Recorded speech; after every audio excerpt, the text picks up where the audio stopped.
Everyone, chapter 10 reflection of light का एक और वीडियो लेके आ गए हम। इससे पहले हमने क्या क्या पढ़ा?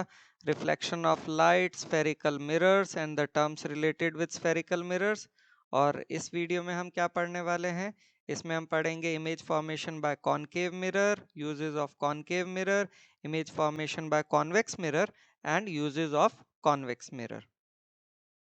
चलिए, क्या आपको पता होना चाहिए? सबसे पहली बात, reflection of light, the process of sending back the light rays which fall on the surface of an object. फिर हमने पढ़ा laws of reflection, the incident ray, the reflected ray and the normal, they are lie in the same plane. Second, the angle of incidence is equal to the angle of reflection. फिर हमने पढ़ा mirror, a mirror is an object that reflects an image. Mirror हमने पढ़ा basically दो तरह के होते हैं, प्लेन और स्फेरिकल। और स्फेरिकल अगेन दो तरह के होते हैं, कॉनकेव और कॉन्वेक्स। कॉनकेव वो होता है जिसमें रिफ्लेक्टिंग सरफेस अंदर की तरफ होता है, और कॉन्वेक्स वो होता है जिसमें रिफ्लेक्टिंग सरफेस बाहर की तरफ होता है। फिर हमने पढ़ा terms related with spherical mirrors, जो कि टर्म्स हमने पढ़ी थी centre of curvature, radius of curvature, focal length, focus, pole, aperture, principal axis. These were all the terms that we studied. साथ में हमने एक और चीज पढ़ी थी, relation between focal length and radius of curvature, जो कि था F equal to R/2। Image formation for spherical mirrors. तो formation of image by spherical mirror को हम स्टडी कर सकते हैं रे डायग्राम्स की मदद से। यहाँ हमने क्या कंसीडर किया कि मैंने एक एक्सटेंडेड ऑब्जेक्ट लिया जिसका फाइनाइट साइज है, और जिसे मैंने एक स्फेरिकल मिरर के सामने रख दिया है। यहाँ मैंने कॉनकेव लिया है, आप कॉन्वेक्स भी ले सकते हैं। ठीक है। अब इस एक्सटेंडेड ऑब्जेक्ट का हर छोटा पार्ट जो है एक पॉइंट सोर्स की तरह बिहेव करता है। अब जैसे कि ये इसकी टिप है, ये भी एक पॉइंट सोर्स की तरह बिहेव करती है, और इसमें से इनफाइनाइट नंबर ऑफ रेज जो है वो ओरिजिनेट कर रही हैं। मैंने यहाँ सिर्फ 7 ही लिए, वरना इनफाइनाइट नंबर ऑफ रेज जो है हर पॉइंट सोर्स से ओरिजिनेट करती है। जैसे कि इसकी टिप जो कि एक पॉइंट सोर्स है, इससे infinite number of rays originate करती हैं। ठीक है। अब अगर मैं इसका रे डायग्राम बनाऊंगा इसकी इमेज को लोकेट करने के लिए, तो ये जो arbitrarily large number of rays emerge कर रही हैं इस पॉइंट से, उन सबको मैं कंसीडर कर सकता हूं। लेकिन क्लैरिटी ऑफ रे डायग्राम के लिए मैं क्या करता हूं, सिर्फ 2 या 3 रेज को ही कंसीडर करता हूं ताकि क्लैरिटी रहे। ठीक है। अब ये रेज इस तरह से देखी जाती हैं कि रिफ्लेक्शन के बाद उनका पाथ इजीली ट्रेस किया जा सके। ठीक है। जहां मिनिमम 2 रिफ्लेक्टेड रेज इंटरसेक्ट कर जाएंगी, वहां इमेज बन जाती है। Rules for image formation for concave mirror. So concave mirror में अगर इमेज फॉर्मेशन के केसेस को समझना है तो उसके लिए कुछ रूल्स को हमें पढ़ना पड़ेगा।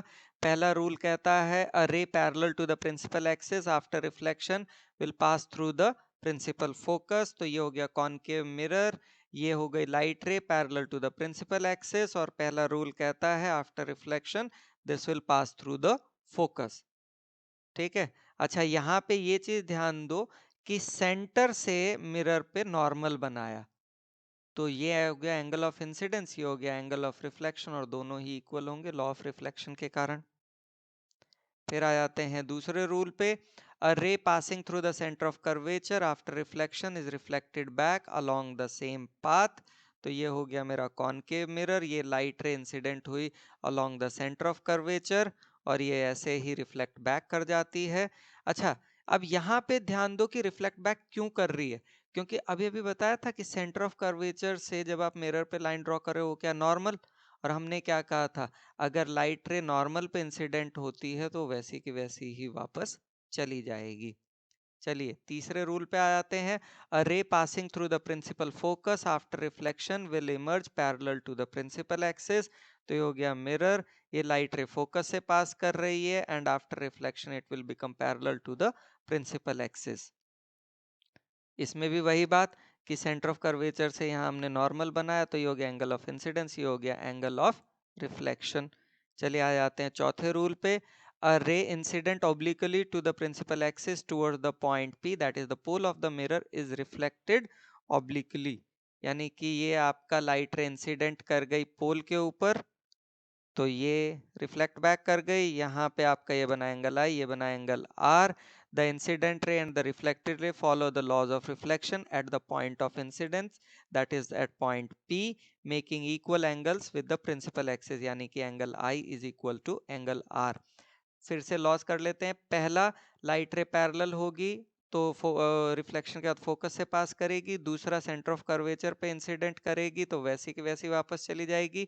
तीसरा, अगर फोकस पे इंसिडेंट कर रही है तो रिफ्लेक्शन के बाद पैरेलल हो जाएगी। और चौथा, अगर वो पोल पे इंसिडेंट कर रही है तो एंगल ऑफ इंसिडेंस और एंगल ऑफ रिफ्लेक्शन सेम होगा। चलिए, cases of image formation for concave mirror, तो इसके केसेस लेंगे। पहला केस आता है when the object is placed between pole and focus, तो ये हो गया कॉनकेव मिरर। ये मेरा आ गया ऑब्जेक्ट जो कि पोल और फोकस के बीच में है।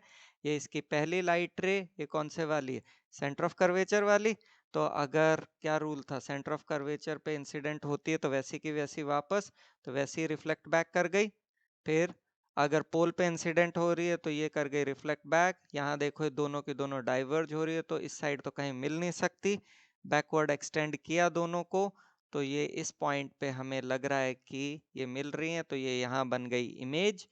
तो इमेज कहाँ बन रही है, behind the mirror, virtual and erect है।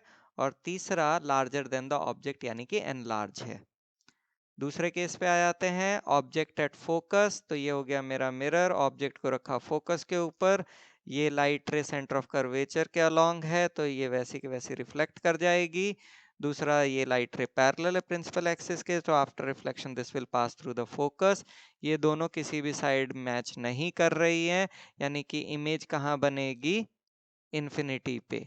ठीक है, यानी इस साइड इन्फिनिटी पे बनेगी। तो image formed is at infinity, it is real and inverted क्योंकि इस साइड बनेगी, और लार्जर देन द ऑब्जेक्ट यानी कि हाईली एनलार्ज होगी। Case 3, object between F and C, तो ये हो गया मेरा मिरर, ये ऑब्जेक्ट आ गया बिटवीन एफ एंड सी। अब ये सेंटर ऑफ कर्वेचर वाली है तो रिफ्लेक्ट बैक कर गई parallel to principal axis, after reflection passes through the focus. ये दोनों यहाँ मिल रही हैं तो ये बन गई image. Now the image is formed beyond C, it is real and inverted and larger than the object. Case number 4 पे आ जाते हैं, ऑब्जेक्ट एट सी, ये हो गया मेरा मिरर, ये ऑब्जेक्ट रखा सी के ऊपर। ये light ray parallel to principal axis, after reflection passes through the focus. और ये light passing through the focus, after reflection becomes parallel to principal axis. ये दोनों यहाँ मिल रही हैं तो ये बन गई यहाँ पे image. Now the image formed is at C, it is real and inverted and it is of the same size. चलिए, case number 5, object beyond C, तो ये आ गया मेरा मिरर। अब हम रखते हैं ऑब्जेक्ट को, ये हो गया ऑब्जेक्ट इज बियॉन्ड सी, ये पहला parallel light ray, after reflection passes through the focus. फिर ये सेंटर ऑफ कर्वेचर वाली, it gets reflected back. Image बन गई between F and C and the image is real and inverted and it is smaller than object और diminished. Object बड़ा है, image छोटी है। फिर आ जाते हैं लास्ट केस पे, ऑब्जेक्ट एट इन्फिनिटी, ये हो गया मेरा मिरर। ऑब्जेक्ट मेरा इन्फिनिटी पे यानी कि बहुत दूर है तो उससे पैरेलल लाइट रेज आ रही हैं, पैरेलल वाली पास करेगी फोकस से। तो अब ये है इमेज कहाँ बन रही है, at focus, real and inverted and it's very small in size, that is highly diminished. Uses of concave mirror, पहला यूज आता है शेविंग और makeup mirror to see larger images of the face, क्योंकि अगर आपको शेविंग करनी या makeup करना है तो आपको आपका चेहरा जो है वो वर्चुअल इरेक्ट और एनलार्ज दिखना चाहिए, जो कि एक कॉनकेव मिरर ही दे सकता है जब ऑब्जेक्ट को रखा हो पोल और फोकस के बीच में। दूसरा यूज आता है, it is used in torches, search light and vehicle headlights to get powerful parallel beam of light, क्योंकि जब आपका ऑब्जेक्ट फोकस पे होता है तो इमेज आपकी कहाँ बनती है, इन्फिनिटी पे, real inverted and larger than the object, जो कि आपकी सर्च लाइट या व्हीकल हेडलाइट्स की रिक्वायरमेंट होती है। तीसरा यूज आ जाता है, it is used by dentist to see large images of teeth of patients. और चौथा यूज आ जाता है, large concave mirrors are used to concentrate sunlight to produce heat in solar furnace. ये कॉनकेव मिरर यूज किया जा रहा है। अब यहाँ केस कौन सा यूज हो रहा है, when object is at infinity, क्योंकि जब आपका ऑब्जेक्ट इन्फिनिटी पे होता है तो इमेज बनती है फोकस पे, रियल इन्वर्टेड होती है, और सारी की सारी लाइट रे एक ही पॉइंट पे फोकस हो जाती हैं, तो उससे क्या होता है, हीट काफी ज्यादा प्रोड्यूस होगी यहाँ पे। Rules for image formation for convex mirrors. इसमें पहला आता है a ray parallel to the principal axis after reflection appear to diverge from the principal focus. तो ये हो गया कॉन्वेक्स, ये हो गई लाइट रे पैरेलल, ये रिफ्लेक्ट कर गई लेकिन ऐसा लगता है कि ये फोकस से डाइवर्ज कर रही है। ठीक है, इसमें भी वही, ये सेंटर ऑफ कर्वेचर नॉर्मल की तरह बिहेव करेगा। तो ये हो गया एंगल ऑफ इंसिडेंस, ये हो गया एंगल ऑफ रिफ्लेक्शन। दूसरा रूल कहता है ray directed in the direction of centre of curvature after reflection is reflected back along the same path. तो ये लाइट रे वापस रिफ्लेक्ट बैक कर गई क्योंकि ये सेंटर ऑफ कर्वेचर के अलोंग इंसिडेंट की गई थी। तीसरा आता है ray directed towards the principal focus after reflection will emerge parallel to the principal axis. So this is directed towards the focus. After reflection it becomes parallel to the principal axis. इसमें वही center of curvature बन गया normal, तो ये angle of incidence और angle of reflection आ गया। चौथा आ जाता है a ray incident obliquely to the principal axis towards a point P, that is the pole, is reflected obliquely। तो ये आपका इंसिडेंट हुई, ये आपकी रिफ्लेक्ट कर गई। इसमें एंगल आई और एंगल आर सेम होंगे, ये हम पहले ही बता चुके हैं। Cases of image formation for convex mirror, इसमें पहला केस आता है when the object is placed anywhere between pole and infinity. तो ये मैंने ऑब्जेक्ट रख दिया, पहला पैरेलल लाइट रेज रिफ्लेक्ट कर गई बट ऐसा लगता फोकस से आ रही है, और ये सेंटर ऑफ कर्वेचर के अलोंग इंसिडेंट है तो इट गेट्स रिफ्लेक्टेड बैक। दोनों लाइट रेज को हमने बैकवर्ड एक्सटेंड किया तो they appear to meet at this point. यहाँ ये याद रखना है डॉटेड इमेज है क्योंकि ये वर्चुअल है। ठीक है, so image formed is between P and F, it is virtual and erect and it is smaller then the object. दूसरा केस ले लेते हैं ऑब्जेक्ट एट इन्फिनिटी। तो ये हमारा हो गया मिरर, ये हमारा object at infinity, parallel light रे, it reflects but it appears to come from the focus। फिर parallel light ray reflected appear to come from the focus, so the image is formed at focus, it is virtual erect and it is very small as compared to the object, that is highly diminished। Uses of convex mirror, पहला आता है it is used as a rear view or wing mirror in vehicles। Question arises क्यों इसे use किया जाता है as a rear view mirror। तो उसके reasons हैं, पहला it always gives an erect diminished image। दूसरा as the image is much smaller than the object so it gives a wider field of view which helps the driver to view much larger area। दूसरा use आता है it is used in supermarkets and stores for surveillance and it is also used in hallway of buildings. चलिए recap करते हैं क्या क्या पढ़ा हमने।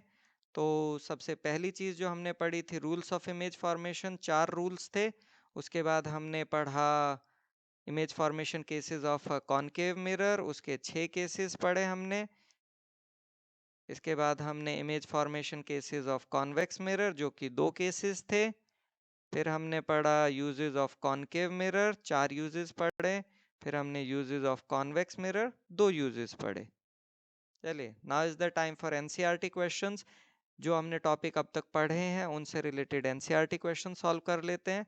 Question number 1, name a mirror that can give an erect and enlarged image of an object, so that's concave mirror।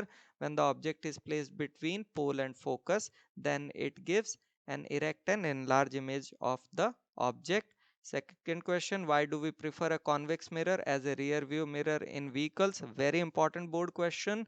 so इसके 2 कारण हैं, पहला that a convex mirror always gives an erect diminished image। दूसरा as the image is much smaller than the object so it gives a wider field of view which helps the driver to view much larger area। Question number 3, no matter how far you stand from a mirror your image appears erect। the mirror is likely to be plane, concave, convex, either plane or convex। so image आपकी erect है और हमेशा erect बन रही है तो वो हो सकता है प्लेन या कॉन्वेक्स, यानी कि आंसर हो गया आइदर प्लेन और convex. Question number 4, the image formed by a concave mirror is observe to be virtual, erect and larger than the object, where should be the position of the object. तो कौन सी position होगी, it should be between the pole and the principal focus, यानी कि option C. Question number 5, name the type of mirror used in the following situations and support your answer with reason। तो पहला हमारी situation है headlight of a car, तो mirror होता है concave. क्यों? When the bulb is placed at the focus of the concave mirror then it produces lots of strong parallel beams of light at infinity. ये हो गया इसका ray diagram. If it is asked in question it is required by you to make the ray diagram even if it is not written. दूसरा case आ जाता है side और rear view mirror of a vehicle, तो वो होता है convex. क्यों? क्योंकि it always gives an erect diminished image और डिमिनिश्ड इमेज के कारण वाइडर फील्ड ऑफ व्यू मिल जाता है। ये हो गया इसका डायग्राम। तीसरा केस सोलर फर्नेस, इसमें कॉनकेव यूज किया जाता है क्योंकि कॉनकेव मिरर क्या करेगा, जो सन की रेज है उन्हें कन्वर्ज कर देता है एक ही पॉइंट यानी कि फोकस के ऊपर। तो सारी लाइट अगर एक ही जगह फोकस हो जाएगी तो हीट ज्यादा प्रोड्यूस होगी। चलिए now is the time for assignment. ये 8 क्वेश्चंस हैं जो आपको ट्राई करने हैं। पहले इन्हें खुद ट्राई करो वीडियो को पॉज करके, और जब आपके आंसर्स लिख लिए हो तो वीडियो को फिर प्ले करके चेक करो आपके मेरे आंसर्स मिलते हैं या नहीं। चलिए now is the time to solve the assignment. Question number 1, which mirror always give full length image of object, concave और कॉन्वेक्स? तो आंसर है कॉन्वेक्स। ऐसा ही कॉन्वेक्स मिरर जो है आगरा फोर्ट में भी रखा हुआ है। To view the tomb you should stand suitably at the terrace adjoining the wall. Question number 2, which property of concave mirror is utilized for using them as a shaving mirror? So when object is placed between P and F, image formed is virtual, erect and enlarge. इसी property को use करते हैं जब हम एक concave mirror को shaving mirror की तरह यूज करते हैं। Question number 3, how can you distinguish between plane concave and convex mirror without touching them? ये बढ़िया क्वेश्चन है। तो हमने क्या किया, हमने एक ऑब्जेक्ट लिया, उसे मिरर के सामने रख के ऑब्जर्व किया। अगर मेरी इमेज बन रही है वर्चुअल, इरेक्ट और सेम साइज की तो मिरर हो गया प्लेन। दूसरा, अगर मेरी इमेज बन रही है वर्चुअल, इरेक्ट और डिमिनिश्ड तो मिरर हो गया कॉन्वेक्स। तीसरा, अगर मेरी इमेज बन रही है वर्चुअल, इरेक्ट और एनलार्ज तो मिरर हो गया कॉनकेव। चौथा, अगर मेरी इमेज बन रही है रियल एंड इन्वर्टेड तो इसका मतलब कॉनकेव। यहाँ पे साइज ऑफ इमेज इररेलेवेंट है, उसकी कोई इंपॉर्टेंस ही नहीं है। तो आई होप अब आपको समझ आ गया हो बिना टच किए आप ये कैसे पता कर सकते हैं कि कोई मिरर आपका प्लेन, कॉनकेव या कॉन्वेक्स है। Question number 4, state two positions in which a concave mirror produces a magnified image of an object. List two differences between the two images. तो भाई ये पहला केस आ जाता है when the object is placed between P and F, और दूसरा आ जाता है when the object is between C and F. By the way आप चाहें तो मैग्नीफाइड इमेज के लिए और भी केसेस ले सकते हैं, that is when the object is at F, वो भी केस लिया जा सकता है। मैंने ये दो केसेस लिए। अब डिफरेंस इन इमेजेस, पहला ये बन रही है बिहाइंड द मिरर, ये बन रही है बियॉन्ड सी। दूसरा, ये इमेज है वर्चुअल इरेक्ट, ये है real and inverted. Question number 5, list first specific characteristics of the image formed by a convex mirror. तो इमेज होती है वर्चुअल, इरेक्ट एंड डिमिनिश्ड, यही उसके फर्स्ट स्पेसिफिक कैरेक्टरिस्टिक्स होते हैं। Question number 6, draw a label diagram to show the path of the reflected ray corresponding to an incident ray parallel to the principal axis of a convex mirror. Mark the angle of incidence and the angle of reflection on it. ये तो हमने rules में पढ़ा था।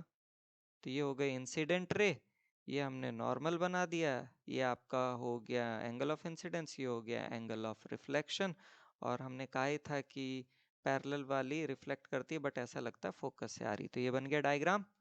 Question number 7, draw a ray diagram to show the path of reflected ray when a ray of light incident on a convex mirror, ठीक है, strikes at the pole making an angle with the principal axis। तो ये हो गया पहले का diagram.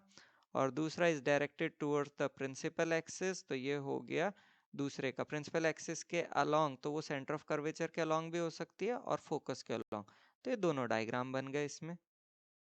Question number 8. Suppose you have three concave mirrors A, B and C of focal length 10 centimeter, 15 centimeter and 20 centimeter. For each concave mirror, you perform the experiment of image formation for three values of object distances of 10 centimeter, 20 centimeter and 30 centimeter. Giving reason, answer the following questions. For the three object distances, identify the mirror or mirrors which will form an image of magnification -1. Magnification -1 का मतलब है कि आपका image बनेगी real, inverted and of the same size. ये समझ आ गया। Out of the three mirrors identify the mirror which would be prefer to be use for shaving purposes. और तीसरा, for the mirror be draw ray diagram for image formation for object distances 10 centimetre and 20 centimetre. तो हमें given है focal length तीनों की और object distance हमें 10, 20 और 30 दिया हुआ है। ठीक है। मैग्निफिकेशन -1 यानी कि क्या कहा था, real, inverted and same size. तो मिरर ए में जब ऑब्जेक्ट होगा 20 पे, क्योंकि फोकल लेंथ का डबल होगा तो सेंटर ऑफ कर्वेचर पे, और मिरर बी में 30 पे। इन दोनों केसेस में मैग्निफिकेशन -1 आएगा और आपका जो है इमेज बनेगी सेंटर ऑफ कर्वेचर पे। दूसरा, हम मिरर सी को प्रेफर करेंगे शेविंग पर्पस के लिए, क्योंकि यही मिरर है जो आपका वर्चुअल इरेक्ट और एनलार्ज इमेज दे सकता है 10 सेंटीमीटर पे। बाकी ना ये दे सकता है और ना ये दे सकता है। ठीक है। तीसरे में डायग्राम बनाने थे, तो ये पहला डायग्राम और ये बन गया दूसरा diagram. Now is the time for acknowledgement. Google, Bing, NCERT सबका धन्यवाद जहाँ से जो इमेज वगैरह ली गई। Do watch the next video which is on mirror formula. Thank you so much.